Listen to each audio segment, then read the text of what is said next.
नमस्कार दोस्तों, मैं डॉक्टर आबिर प्रामाणिक आप सबको स्वागत करता हूं मेरे चैनल पे प्रिवेंशन एंड ट्रीटमेंट ऑफ कोविड-19 बाय होम्योपैथी के जनरल पब्लिक एपिसोड के पार्ट 2 पे, जहां आज हम डिस्कस करने जाएंगे होम और सेल्फ आइसोलेशन को लेके। अभी कोविड-19 के केसेस के आंकड़ा करीब 12 लाख हो चुका है। हॉस्पिटल्स में बेड नहीं है, पेशेंट सफ़र कर रहे हैं बेड के लिए। इस स्थिति में महत्वपूर्ण विकल्प ये है होम आइसोलेशन और सेल्फ आइसोलेशन। आइए तो जानते हैं किसे हम होम आइसोलेट करेंगे और किसे नहीं। हम क्लिनिकली माइल्ड, प्रीसिम्प्टोमेटिक, एसिम्प्टोमेटिक जो आपका ट्रीटिंग डॉक्टर डिसाइड करेंगे उन लोगों को होम आइसोलेट करेंगे। जिनके घर पे खुद को सेल्फ आइसोलेट और फैमिली कॉन्टैक्ट्स को क्वारंटाइन करने की सुविधा पर्याप्त उपलब्ध हो उन्हें करेंगे।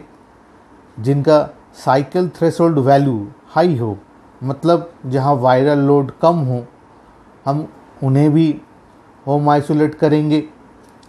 तो दोस्तों, थोड़ा जान लेते हैं कि ये CT वैल्यू या साइकिल थ्रेशोल्ड वैल्यू क्या है।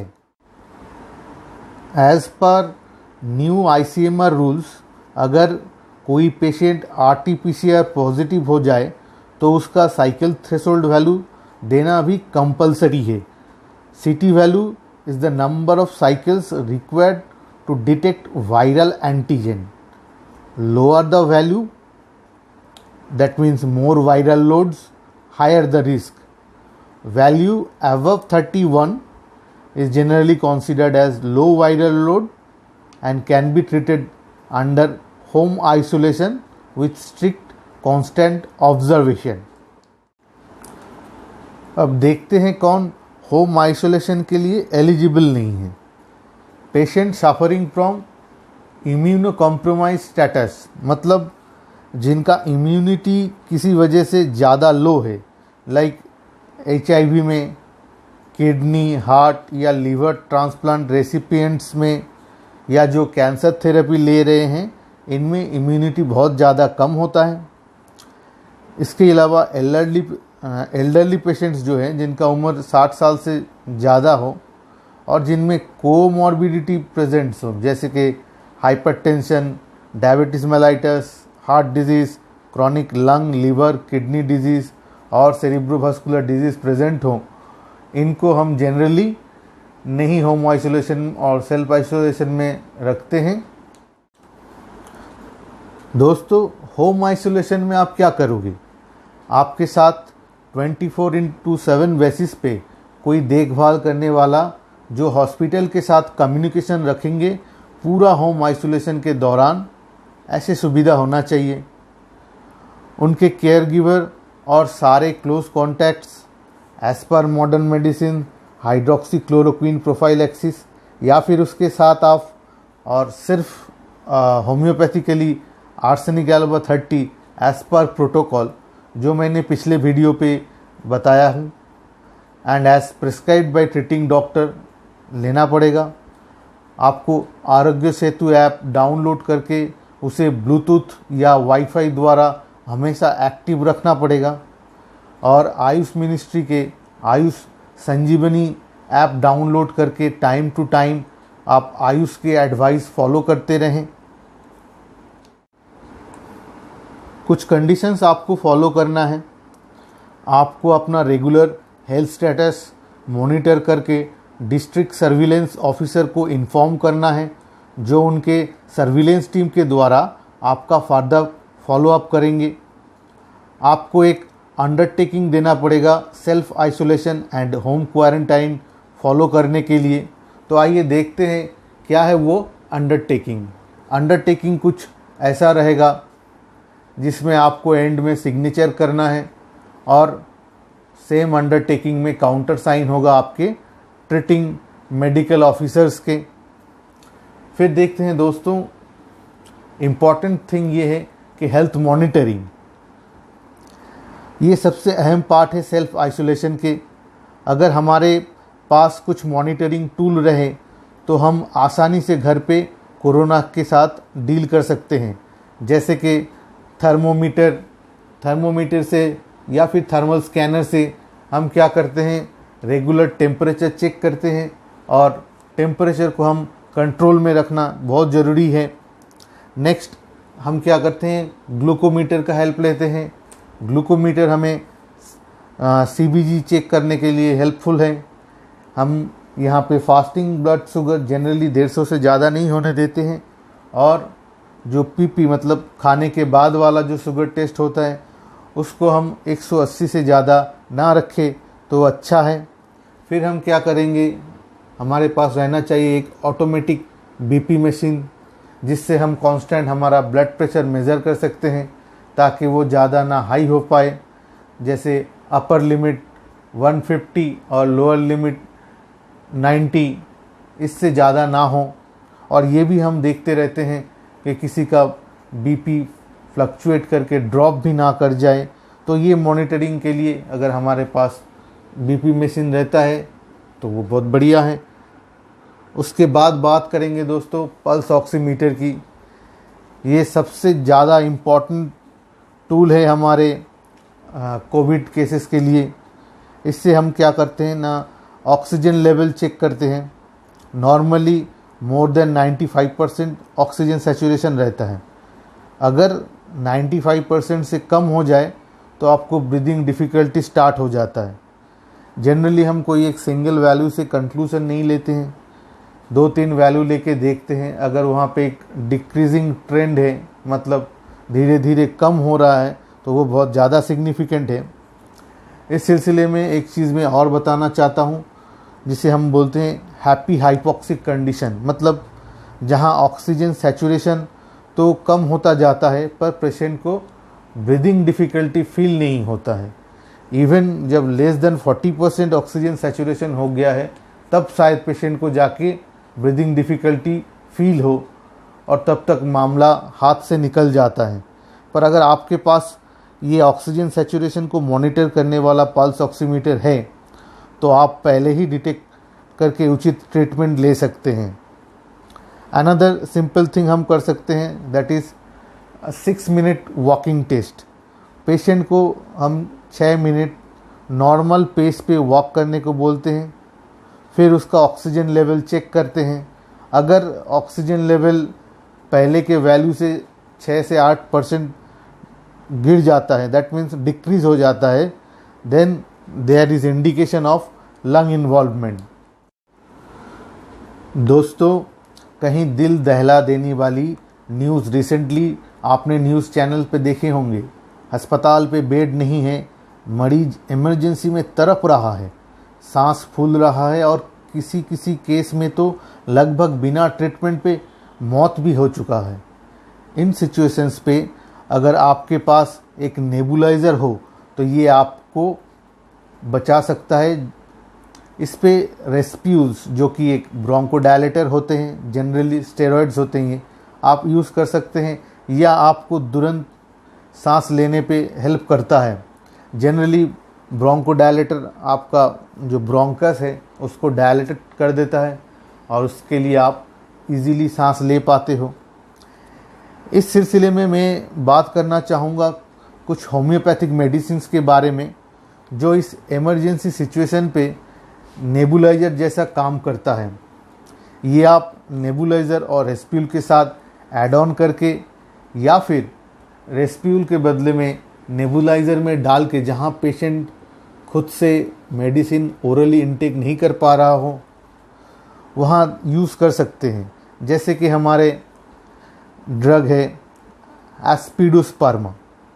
जनरली हम देखते हैं कि डिटोरिएटिंग कोविड सिम्टम के साथ अगर पल्स ऑक्सीमीटर रीडिंग देखेंगे तो वो ग्रेजुअली फॉल करता रह रहा है और 6 मिनट्स वॉकिंग टेस्ट भी पॉजिटिव है, तब हम इसका यूज़ कर सकते हैं।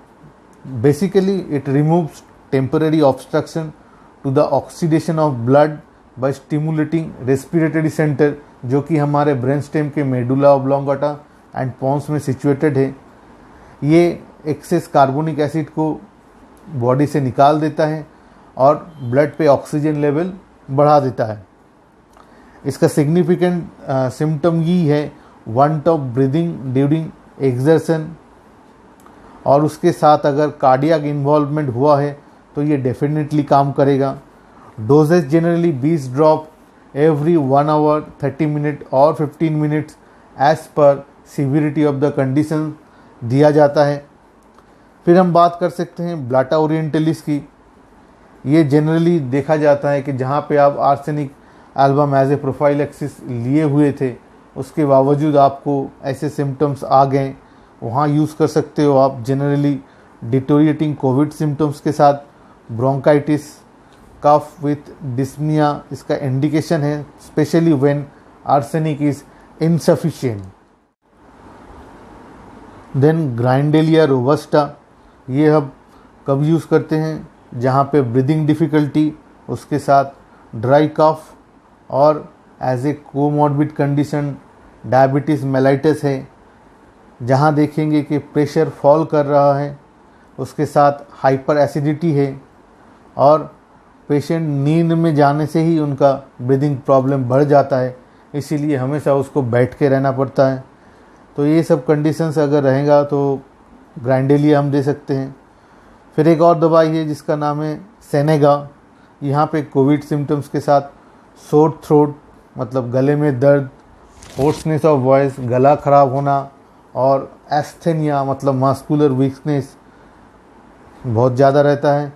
उसके साथ मल्टीपल ऑर्गन इन्वॉल्वमेंट हो गया हो, जैसे कि किडनी में नेफ्राइटिस, लंग में एम्फाइसीमा, प्लूरल इफ्यूशन हो के हाइड्रोथेरॉक्स हो गया है ना। ये कंडीशन में अगर देखेंगे पेशेंट का रेस्ट पे एग्रावेशन हो रहा है और बेंडिंग हेड बैकवर्ड्स मतलब सर को पीछे करने से आराम मिल रहा है, स्वेटिंग में आराम मिल रहा है, तो हम लोग सेनेगा के बारे में सोच सकते हैं।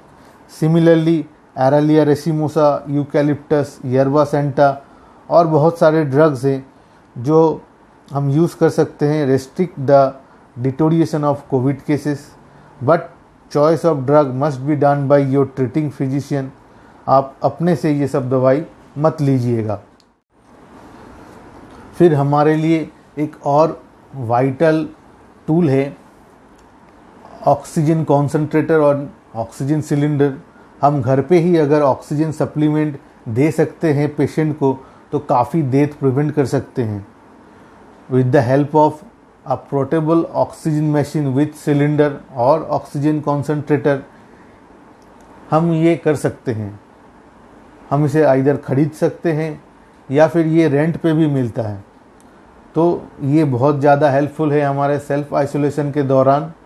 और अगर हम रेंट पे ले रहे हैं तो ज़्यादा खर्चा भी नहीं हो रहा है।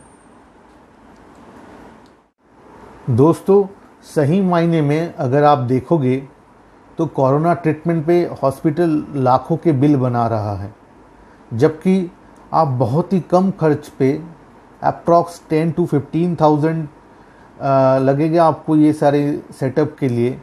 आप अपने ही घर पे होम्योपैथी के साथ with the help of this monitoring tool comfortably self isolation पे रह सकते हो और बेवजह खर्चा भी कम कर सकते हो। साथों साथ एडमिट जिनका कंपलसरी है उन पेशेंट को बेड छोड़ सकते हो। तो देख लेते हैं कब आपको एडमिशन का ज़रूरत पड़ सकता है। So when to seek medical attention, आपकी देखभाल करने वाला हमेशा आपका हेल्थ स्टेटस मॉनिटर करते रहेंगे। Immediate medical attention must be sought अगर ये सारे साइन और सिम्टम डेवलप करते हैं, जैसे कि डिफ़िकल्टी इन ब्रीदिंग यानी सांस के फूलना, डीप इन ऑक्सीजन सैचुरेशन जो लेस देन 95% हो जाए तो, परसिस्टेड पेन और प्रेशर इन द चेस्ट मतलब सीने में दर्द या जकड़न सा, मेंटल कन्फ्यूजन और inability to arouse, slurred speech और सीजर्स मतलब आपका जो वॉइस है वो प्रॉपर नहीं आ रहा है और उसके साथ आपको फिट्स आ रहे हैं, वीकनेस और नमनेस इन एनी लिम्ब और फेस, और या फिर आपका लिप्स और फेस में नीलापन सा आ रहा है, ये सब सिम्टम्स अगर देखेंगे तो इमीडिएटली मेडिकल अटेंशन का आपको ज़रूरत है। अब देखते हैं कि कब हम ये सेल्फ आइसोलेशन और होम आइसोलेशन को ख़त्म करेंगे। जनरली सिम्टम के आने से 10 दिन बाद और लगातार अगर 3 दिन तक बुखार ना आए तब हम इसे ख़त्म कर सकते हैं। उसके बाद और 7 दिन तक आपको होम आइसोलेशन पे रह के सेल्फ हेल्थ मॉनिटर करना है। फर्दर टेस्टिंग की ज़रूरत नहीं है, क्योंकि जो डेड वायरस आपके बॉडी पे रहते हैं वो पॉजिटिव रिज़ल्ट दे सकते हैं। सो एज़ पर MOHFW के guidelines, there is no need for testing after the home isolation period is over, because due to this dead viruses जब रिज़ल्ट पॉजिटिव आ जाए तो ये आपको अननेसेसरी पैनिक में डाल सकता है। देन हमें जानना है कि पेशेंट को क्या करना है। पेशेंट हमेशा ट्रिपल लेयर मेडिकल मास्क पहनेंगे। हर 8 घंटे बाद वो उसको चेंज कर देंगे, और अगर गीला हो जाए तो पहले ही चेंज कर देंगे। और जब डिस्कार्ड करना हो तब उसे 1% सोडियम हाइपोक्लोराइड सॉल्यूशन से डिसइंफेक्ट कर देंगे। वो अपने जो आइडेंटिफाइड रूम है उसी में रहेंगे, उसके बाहर जाके दूसरों लोगों से ना मिलेंगे। स्पेशली एल्डरलीज और जिसे comorbid condition like hypertension, cardiovascular disease, renal disease है, उनसे बिल्कुल भी ना मिले। वो प्रॉपर रेस्ट लें, प्लेंटी ऑफ फ्लूइड्स इनटेक करें टू मेंटेन एडिक्वेट हाइड्रेशन। इनके साथ साथ योगा और मेडिटेशन करें ताकि उनका both physical and mental health ठीक रहें। और टाइम टू टाइम जो गाइडलाइंस गवर्नमेंट के द्वारा दिया जाएगा उसको फॉलो करते रहें। रेस्पिरेटरी एटिक्वेट्स को फॉलो करते रहें। हैंड हाइजीन मेंटेन करते रहें। अपना पर्सनल आइटम्स दूसरों के साथ शेयर ना करें।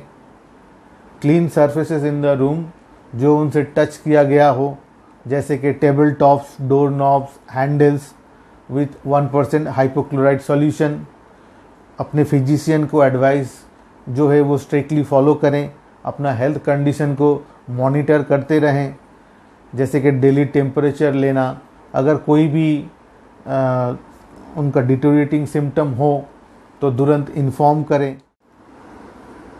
जो पेशेंट की सेवा कर रहे हैं वो इन बातों को ध्यान दें। पहला तो mask, triple layer medical mask पहने। मास्क का फ्रंट पोर्शन टच ना करें। गीला हो जाए तो तुरंत चेंज करें। Discard and dispose the mask. Then perform hand hygiene. अपना मुंह, नाक, फेस को टच ना करें।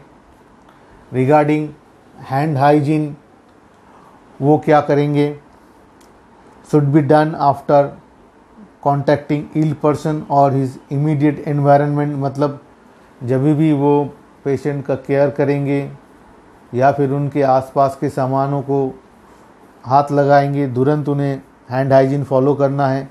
खाना बनाने से पहले, खाने से पहले, टॉयलेट जो है यूज़ करने के बाद उन्हें हैंड हाइजीन मेंटेन करना है। उसके लिए सोप वाटर से 40 से 60 सेकेंड या फिर अल्कोहल बेस्ड सैनिटाइज़र से 20 से 30 सेकेंड तक उनको अपना हाथ धोना है। साबुन से हाथ धोने के बाद डिस्पोजेबल पेपर टॉवल पे हाथ सुखाएं। अगर वो अवेलेबल ना हो तो क्लीन टॉवल यूज़ करें, और वो गीला हो जाए तो रिप्लेस करें। ग्लव्स पहनने से पहले और उतरने के बाद हाथ ज़रूर धोएं। एक्सपोजर टू पेशेंट और पेशेंट्स एनवायरनमेंट में क्या करना चाहिए। पहले तो avoid direct contact with body fluids of the patient. Patient के जितना बॉडी फ्लूइड्स है वो आपके टच में ना आए तो वो अच्छा है। पर्टिकुलरली जो ओरल और रेस्पिरेटरी सिक्रेशंस हैं, आपको हमेशा डिस्पोजेबल ग्लव्स यूज़ करना है जब उसको आप हैंडल करोगे, है ना। पोटेंशियली कॉन्टामिनेटेड आइटम्स जो उनके इमीडिएट एनवायरनमेंट में रहते हैं, जैसे कि अवॉइड शेयरिंग सिगरेट्स, खाने का सामान, डिशेस, ड्रिंक्स, यूज टॉवल्स और बेड लिनेंस, इनका एक्सपोजर से बचे रहें। फूड उनको उन्हीं के कमरे में दिया जाए। उनके यूज़ किया गया यूटेंसिल्स और डिशेस जो है उसे सोप और डिटर्जेंट वाटर से अच्छे तरीके से ग्लव्स पहन के क्लीन किया जाए। The utensils and dishes may be reused और clean hands after taking off gloves और handling items, right. Triple layer mask और डिस्पोजेबल ग्लव्स जब क्लीनिंग और हैंडलिंग कर रहे हैं पेशेंट के कपड़े वगैरह तो यूज़ करें। हैंड हाइजीन परफॉर्म करें बिफोर और after removing gloves. The waste like mask, disposable items, food packets, इसको आप डिस्पोज करें as per CPCB guidelines which is available at the following website. You can follow that guideline too. फिर बात करते हैं care of the patient and family members की। जो care giver हैं वो पेशेंट को जो प्रिस्क्रिप्शन दिया गया है उसको फॉलो करें।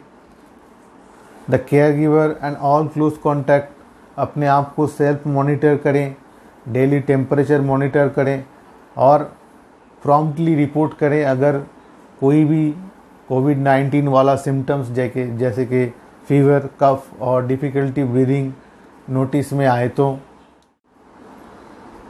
कोविड के हालात कुछ ऐसा है, पेशेंट ज़्यादा डॉक्टर कम, ऊपर से बहुत सारे प्राइवेट प्रैक्टिशनर अपना क्लिनिक अटेंड नहीं कर रहे हैं और सेल्फ आइसोलेट पेशेंट जो है वो बाहर भी नहीं जा पाएंगे। इस स्थिति में टेलीमेडिसिन और ऑनलाइन कंसल्टेशन एक बड़ा रोल प्ले कर रहा है। आप लोग अपने घर पे कोविड सिचुएशन पे इन 15 मेडिसिन्स को एक किट बना के रख सकते हो, क्योंकि देखा जा रहा है कोविड-19 पे ये होम्योपैथिक मेडिसिन ही ज़्यादा आ रहे हैं। परंतु whatever mode is available, telephone और वीडियो कॉलिंग और direct consultation, take the medicine only after consulting your nearby qualified homeopathic physician. तो दोस्तों ये 15 दवाई जैसे कि bryonia alba 200, gelsemium 30, arsenic album 30, eupatorium perfoliatum 30, antim 30, antim ars 30, chininum ars 30, phosphorus 30, sticta pulmonaria 30, influenzinum 200, ocimum sanctum 30, justicia अदरुडा 30, ipecac 30, crotalus horridus 30 and tuberculinum 200। ये दवाई अगर आप आधे आउंस के फाइल में ग्लोब्यूल्स में बना के अपने घर पे रखो, इट विल कॉस्ट हार्डली 200 से 300 रुपये नो। तो आप कोई भी एक होम्योपैथी डॉक्टर से कंसल्ट करके इनमें से एक दवा आप ले सकते हो और अपने आप को सेफ रख सकते हो। इमरजेंसी में कभी कभी दवा मिलना मुश्किल हो जाता है, तो अगर आप अपने घर पे ये सारे दवाई रखोगे तो ये आपको ज़रूर हेल्प करेगा, क्योंकि देखा जा रहा है मोर देन 90% केसेस में कोविड केसेस में यही दवाई घूम फिर के आता है। बट कौन सा दवाई आपके लिए परफेक्ट है ये डिसाइड करेंगे आपके ट्रीटिंग फिजिशियन। सो उनके सलाह के बिना खुद से दवाई लेना आपके लिए उचित नहीं रहेगा। Better you ask him and follow the prescription what he advise to you. Friends, I hope इस वीडियो के थ्रू आप होम और सेल्फ आइसोलेशन के बारे में एक क्लियर आइडिया ले चुके हो। तो अगर मेरा वीडियो आपको पसंद आए तो प्लीज़ लाइक एंड और वीडियोस को फॉलो करने के लिए subscribe my channel and don't forget to click the bell icon for personalised notification. तब तक के लिए stay healthy, stay safe. Thank you.